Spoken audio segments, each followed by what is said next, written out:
Hello, എല്ലാവർക്കും നമസ്കാരം. കർക്കിടക മാസമൊക്കെ തുടങ്ങിയില്ലേ അല്ലേ? നിങ്ങളൊക്കെ കർക്കിടകക്കഞ്ഞിയൊക്കെ വെച്ച് കഴിച്ചോ? നാട്ടിലുള്ളവർക്ക് നല്ല മഴയും തണുപ്പും അപ്പം കർക്കിടകക്കഞ്ഞിയൊക്കെ രാവിലെ വെച്ച് കുടിക്കാൻ നല്ല സുഖമാണ്.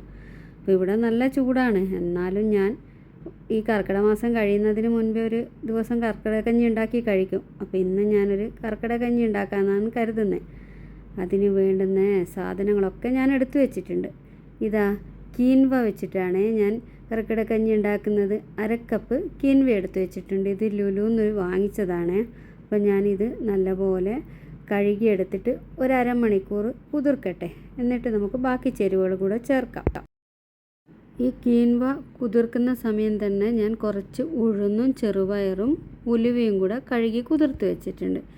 ഇനി നമുക്കിതെല്ലാം കൂടെ ഒരു മൺകലത്തിലോട്ട് മാറ്റി അടുപ്പിൽ വെച്ച് നല്ലപോലെ വേവിക്കാം. കാരണം കുതിർത്ത് വെച്ചുകൊണ്ട് വേഗം വേവും. അപ്പം ഞാൻ ഇതൊക്കെ ഇതിലോട്ട് മാറ്റട്ടെ.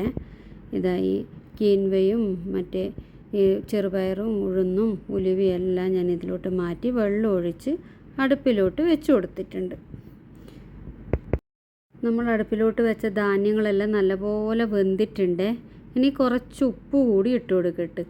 അതുപോലെ ഞാൻ കുറച്ച് തേങ്ങ തിരുമ്മിയതും നല്ല അരമുറി തേങ്ങയുടെ തേങ്ങാപ്പാലും എടുത്ത് വെച്ചിട്ടുണ്ട്. അതേപോലെ ഇതിലോട്ട് ചേർക്കാൻ കുറച്ച് പൊടികൾ ഞാൻ പൊടിച്ച് വെച്ചിട്ടുണ്ട്. അതെന്തൊക്കെയാണെന്നോ, നമ്മുടെ അയമോദകം, ഉലുവ, പിന്നെ ജീരകം, കുരുമുളക് ഇതൊക്കെ കൂടെ വറുത്ത് പൊടിച്ച് വെച്ചതാണ്. നല്ല മണമുണ്ട് ഇത് തുറക്കുമ്പോൾ തന്നെ.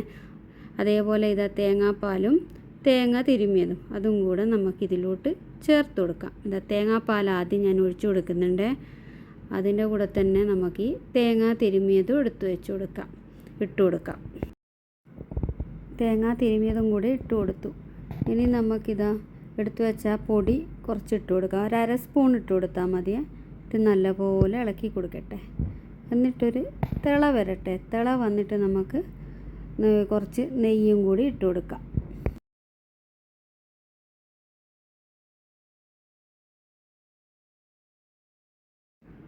അങ്ങനെ നല്ലപോലെ തിള വന്നു. ഇനി നമുക്കിതിലോട്ട് കുറച്ച് നെയ്യ് കൂടി ചേർത്ത് കൊടുക്കാം.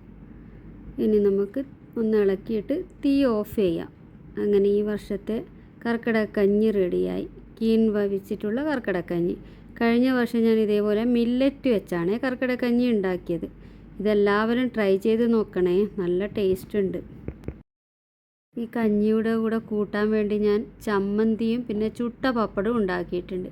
ഇനി നമുക്കിതാ ഈ പാത്രത്തിലോട്ട്, മണ്ണിൻ്റെ പാത്രത്തിലോട്ട് വിളമ്പാം. സ്പൂണിന് പകരം മാവിൻ്റെ ഇല കൂട്ടിയെടുത്തിട്ടാണ് ഞാൻ ഈ കഞ്ഞി കുടിക്കുന്നത്. അതുപോലെ നിങ്ങളെല്ലാവരും ഈ കർക്കിടകക്കഞ്ഞി ഉണ്ടാക്കി നോക്കണേ, നല്ല ടേസ്റ്റാണ്. പിന്നെ അതേപോലെ എല്ലാവരും എൻ്റെ വീഡിയോയ്ക്ക് സപ്പോർട്ട് ചെയ്യണേ.